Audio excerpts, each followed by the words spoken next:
Not necessarily like no stuff. It helps to start from that place, because then the only way is up, right? The only way is up. But you can really begin to create anew. Because once again, most of us have our default way of being. That happens, I do this. This happens, I do this. This happens, I do this. Well, what would Bob do? What would the NLP guys do? What would Tony do? What would Mother Teresa or whoever it is that you admire? Does anybody have someone they admire in life and business and philanthropy and health and fitness and spiritual world or whatever? Do you have someone that you admire? Oprah? Yeah, Oprah. Beautiful woman, right? So wouldn't it be interesting to start having the same decision-making strategy that they have? Like, I know that for me to get to the next level, I've got to lose 20 pounds, if that's what your thing is. Well, it's like, here's what you do. If you find your old way of being is immediately walking into that fridge and then grabbing that thing and sticking it in your mouth, enjoy it until you realize, hold on, there's some guilt associated with this. If you're going to release any guilt, go enjoy that cookie, finish that cigarette, keep doing that line of coke, whatever it is that you do. But if you feel that that's taking away from your big vision and it's not leading you to that place, you now have come to a conscious decision. All right, here I am again. I can go left or I can go right. Just know that you have the power to create anew. You have the power to make a conscious decision. Your subconscious, your unconscious, your default way of being, your pattern, whatever you want to call it, has brought you to a certain point. But if there's, like, you might have 99.999% of stuff working awesome. I've got this next level and it's working on, except for this one little thing. You know, whatever that one little thing is. My darn kid keeps cursing at me and I don't understand why, or they don't respect me, or my husband, my wife, my business partners, my employees. Well, how can we erase that part? You got to try something new.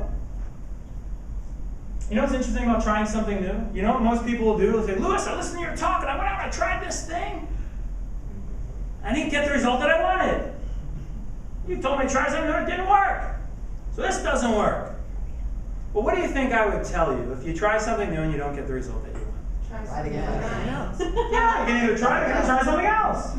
And if that doesn't work, and if that doesn't work, if that doesn't work, if that doesn't work, if that doesn't work, if that doesn't work, and if that doesn't work, if that doesn't work, that doesn't work, that doesn't work. So it took you 10,000 times to invent the light bulb. Thank you, Mr. Edison. He successfully found 9,999 ways not to invent the light bulb, if you know that story. Right? So it's just a matter of looking at things a little differently. I'm now in the process of finding the next level. Roger, right? Yes.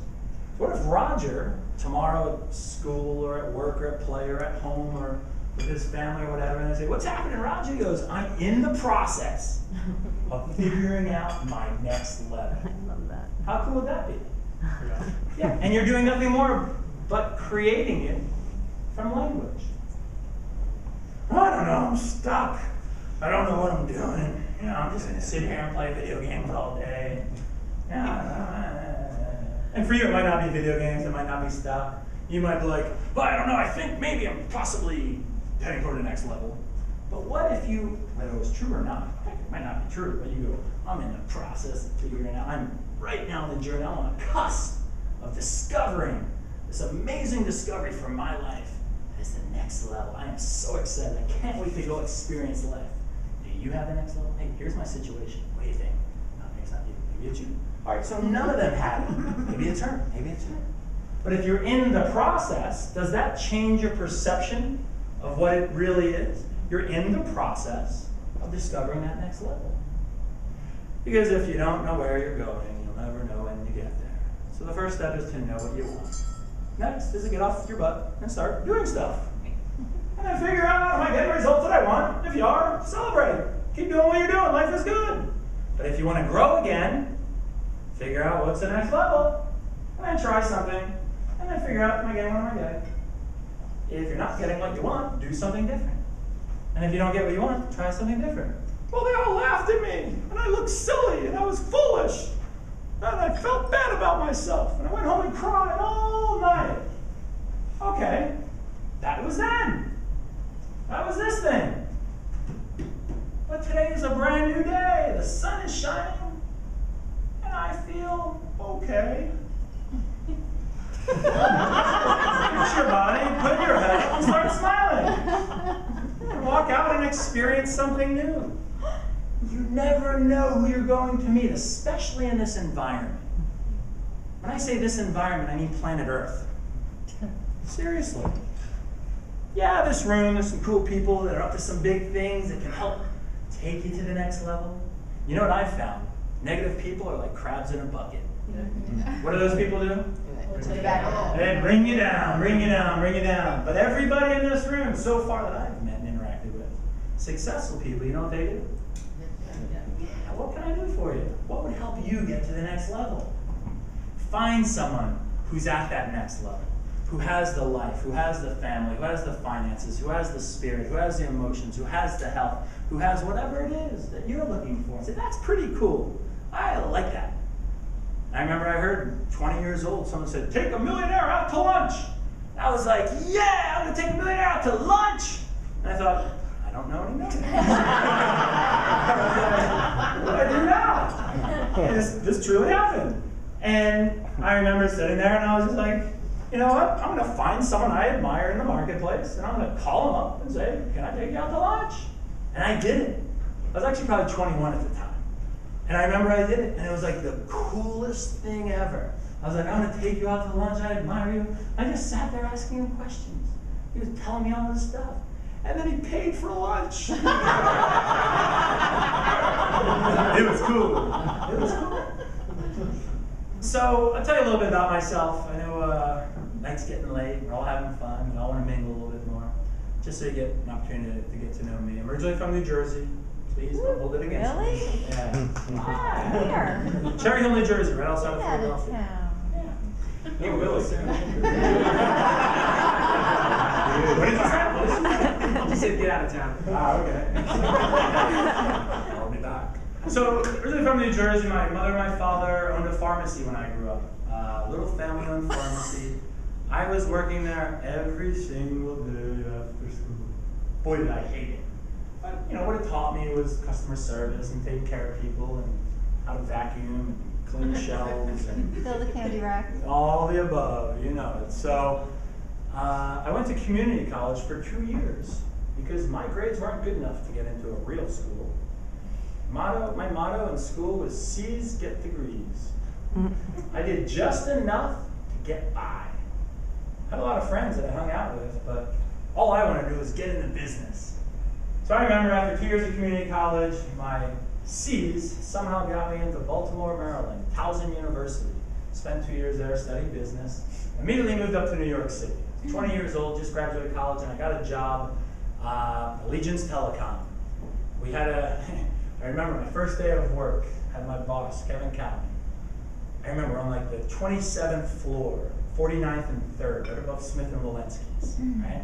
I remember my boss, I was wearing my suit for the first time, and he says, hey Lou, you want to make $100,000 this year? I was like, yes sir, what do I do? He go out there, and he points to New York City, and I'm like, he goes, you go out and you introduce yourself to 50 people every single day, and you tell them what you do. I had my little notepad, introduce myself to 50 people, tell them what I do. I was helping businesses get this thing called high-speed internet access and consolidate their local and long-distance phone bill. We're selling telecom services. So I'm like, all right, introduce myself to 50 people. Cool. And then I remember looking at him, ready for my second step, and he's looking at me and he's like, what are you waiting for? I'm like, huh? He goes, get out of the office. I was like, what? He goes, go introduce yourself to 50 people. I had no literature, no business cards, no knowledge. I knew nothing other than what I read, you know, on their company literature or maybe their website at the time. So silly me starts walking into businesses. Hi, my name's Louis Lautman. I work for Allegiance Telecom. Who handles your telecommunications decisions here? Get out of here! You know, 50 times a day in New York City. We're a little different here in Southern California. But you tend to grow thick skin and understand rejection when you do that in New York City. But what was fascinating was I was doing exactly what the top people in the company were telling me to do. So after a few months, I became one of the top salespeople. There was 2,000 salespeople in the whole company, and I was one of the top 4 salespeople. And they used to like bring me up in front of like a meeting like this. I remember our office in New York had 56 salespeople, and they'd say, "Hey Lou, we want you to talk at the meeting and tell them what you do." I was like, "I don't know, tell them doing exactly as they told me to do. I'm doing this, and they tell us we'll get this result, and that's exactly what I'm getting." And we had this board of 56 people. My name was always at the top, and it felt really good. It felt really nice.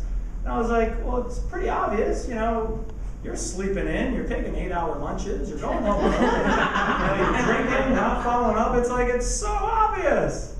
So after about 2 years of doing that in New York City, they moved me to Tampa, Florida. I put up my own sales office. I was 23 years old, and I was managing 27 salespeople. I was the youngest guy in the office. I'd wake up every morning, we'd have an 8 a.m. meeting, and I'd have to like, get everybody excited about selling, and get out of the office, you know, come up and go do what I did, right? And it was interesting. I managed that office for about a year, but I realized that my passion in life was not so much managing telecommunication salespeople. It was more so helping people be successful in life.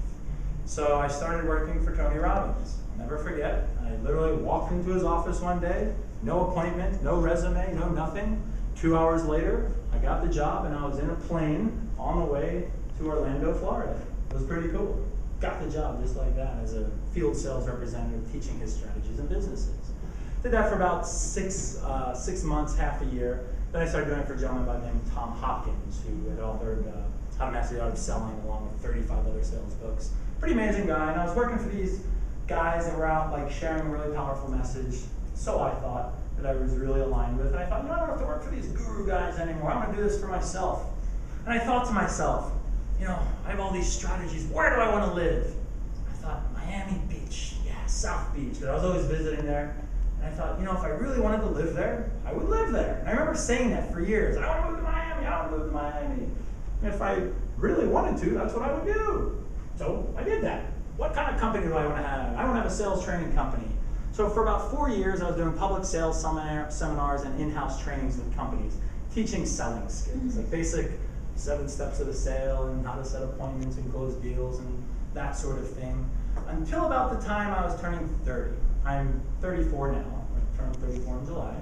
And I remember hearing these stories about these kids who were like literally half my age. So like, I'll never forget, I was walking in the airport and I saw, it said like Entrepreneur Magazine, Young Millionaires. I was speaking my language about 4 years ago. I mean, I want to read that. So I started flipping through this magazine. I'm on the plane. I'm like, who are these people and where do they come from? Like, I certainly wasn't 14 years old making millions of bucks. When I was 14, my biggest concerns are, you know, do I have a zit on my forehead? What my mom's making for dinner? I'm like, does that girl like me? You know, like, that's all I was thinking about, literally. So like, I heard these stories and like I started researching these kids and I thought they are phenomenal. I thought they were so cool. I'm like, quite frankly, I want to learn their strategies. Like, I want to learn how to do what they're doing. And then I want to be able to teach these strategies to other people. Because I've always had this like thing inside of me that I like being around people that are doing what they love. Because when you're doing what you love, I want to be with you while you do what you love. You know? I want you. Like, I want to be around those people. So that's like always been this thing that I love being around these kinds of people. So I thought, wow, you know, I've been traveling the US and I've written a couple books and I've been speaking in front of people, teaching these certain skills, but how can I impact a greater audience? This was me asking the question, what's my next level? I'm about to turn 30.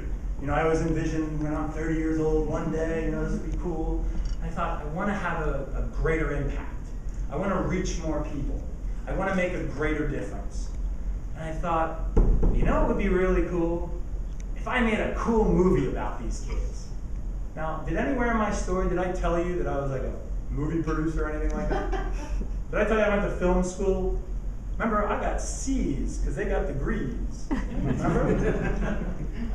So I thought it would be like you or you or you or you or you. If you guys aren't film people, to say, well, I'm gonna make a movie. I want to make it cool and exciting. See, I want to make it for like the guy who I was 10 years ago who was falling asleep in the back of class because I was out drinking the night before. And I was just having fun with my friends. That's all I cared about then. It's not good or bad, you know, it's just what was so. And I thought, I want to reach those younger kids. I want to reach the audience. Has anybody seen that movie, just out of curiosity, the Yes movie? Cool. Yeah. Okay, cool. Anybody gonna share anything about it? It's great. Okay. I watched it at 5 o'clock the other morning and then pulled my 12-year-old son in and we just thought it was so cool. Yeah. And we probably watched a little bit of it each day since then. Very cool. Yeah. A lot of people call it like The Secret on Steroids meets MTV. Absolutely. It's exactly what it is. It takes this higher level consciousness, like all these older people that I've been studying and hanging out with, you know, like that are like older and stuff. Because I was always the guy going to these networking events. I was always the young guy. And I was always wondering, like, where are all the other cool young dudes? Right, there they are. But like, I was always fascinated by these guys. I was like, I want these guys to be my friends and my business partners and the people that I hang out with. You know, this is who I want to create. And I want to be able to show other people, you know, the rebels, the people who don't take that normal path. You know, we were talking earlier about one of the parts in the movie. For those that remember, there's a guy. Anybody here of Tap Out Clothing? Yeah. $250 million company started by this guy with tattoos all over his body, and he's sitting there in the movie, and we're sitting in his garage, like in his Lamborghini, and he's like, we're just chatting, cameras are rolling, and he's like, yeah, yeah. I'm like, what? He's like, like what? He's like, he's making all these noises. You see the movie, like, you know what I'm talking about? Those who've seen it, right? Like, he's like, we're like, what? Like, you hear the people in the background, tell him. You know, and he's like, well, all right. Like, this is a guy, like, he's like the rebel millionaire. Like, he's the guy, tattoos everywhere. You would never think he's a businessman. He's like, all right. I was reading Martha Stewart's book. And I don't even do it justice. It's so much funnier to see him say the story. And he's like, you know, I got one idea. I stopped what I was doing. I called up my friend. He had this magazine company. I said, you should call your magazine Tap Out Magazine. That guy was thinking that the name that they had, which was Bodyguard Magazine at the time, wasn't working because they were doing a bunch of mixed martial arts stuff, which he sells clothing to that company. They rebranded it. 2 months later, it was in every Barnes & Noble across the nation. He's like, we've been making millions every single month from that one idea. Now, there's a guy that you would never think is like open-minded to new possibilities. Any Deepak Chopra fans? Yeah, available to limitless possibilities. You literally are surrounded each and every moment, with every step, with every breath, by limitless possibilities. Unlimited. Not held back by the constraints of the past, but projecting yourself and making decisions from your future you. From the possibilities that are out there, from your vision of who you create, not based on who you were yesterday, but who you want to be, acting out from that place. I am someone in the process of getting to the next level, in the process of creating my next level. That's who I am. I wake up every day and I go running. Really? How long you been running for? Well, I haven't started yet, but tomorrow's my first day because that's who I am. Because I make that decision today. That's who I am. Well, I'm writing a book. Really? How long have you been writing it for? Well, I start tomorrow. Hold on, here's the first page, right there. Like whatever it is, declare. Who knows what a declaration is? What's a declaration? A statement. It's more than a statement. I mean, it is a statement that is like emanating out of you, and it's like, this is the law. This is how things are. 200 some odd years ago, we had a group of people in this country that declared there would be no taxation without representation. And we stand for this. Have you taken a stand for anything in your life? Yeah. How about getting to the next level? Take a stand. No more taxation without representation. We declare, and if you read that document, they give up the possibilities of their home and their family and their livelihood and their life. I play this game as if my life depends on it, because it does. The greatest way that I can serve mankind, and this is just who I am, is to help other people figure out who they are and how they can do more of what they love. That's just what I've found for me. It's the best way that I can serve. I remember Zig Ziglar said, the more people you help do what they want to do, the more you'll have what you want to have, or whatever it is. Has anybody seen Zig Ziglar said, you help enough people get what they want to get? That's what it is. So I created this company that sells full-time virtual assistants. I want to help free up your time, reduce your expenses, and help you focus on your core competencies, the thing that you do. I've got people in the Philippines that will do that dirty work. I thought that's kind of cool. That's the best way I can serve people. So I travel around, meet people like yourself, and talk about stuff like that. But each and every single one of you in this room right now has your own gift, your own talent. You might be hiding it. You might not have seen it in a couple of years. But you have a unique, special thing that you know. It's who you are. You used to do it when you were 5. Remember that thing? Remember that thing you envisioned when I'm 15, when I'm 20, I'm 30, 50, whatever it is?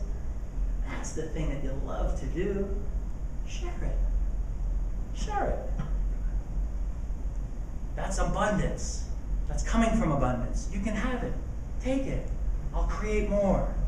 It might just be that smile, making other people feel good. And that's a gift. But it's limitless.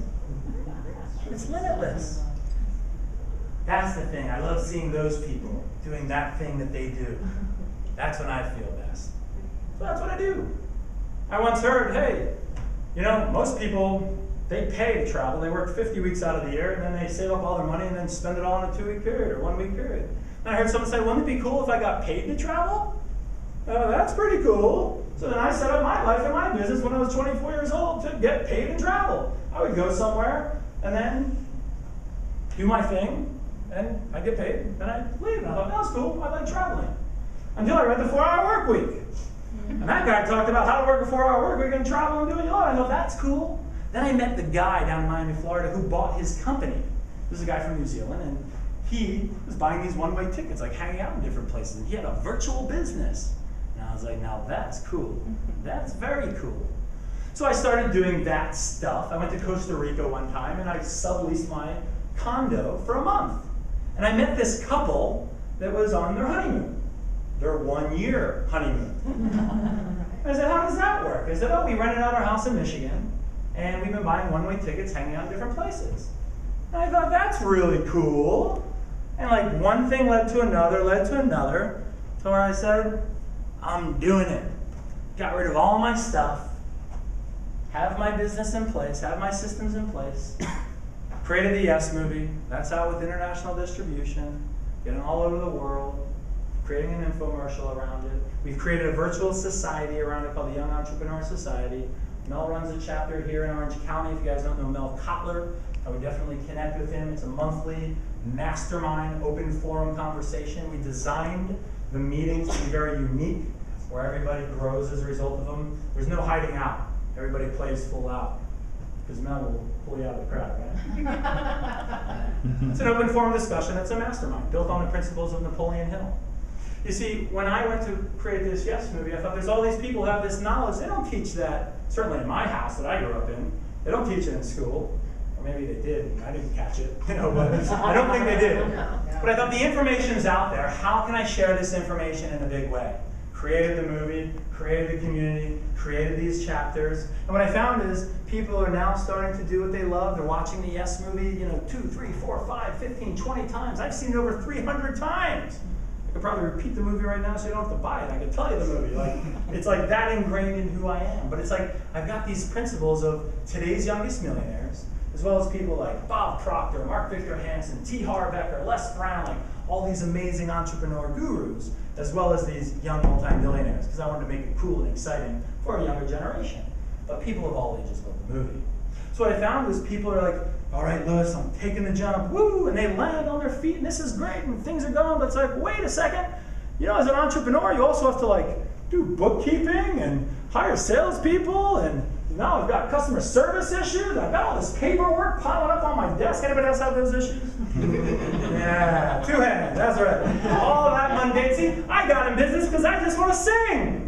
I got in business because all I want to do is hang out in the recording room. Or I got in business because all I want to do is present. I got in business because all I want to do is close deals or help people get this. What's all that junk? And I realized, I know what you're talking about, man. It stinks. And I thought to myself, I've been outsourcing for a very long time, since 2003, and I've learned a lot in that process, hiring people in the United States. I used to pay programmers and web designers $150, $120, $80 an hour. And this is what people do, right? Until I learned that it's a global marketplace.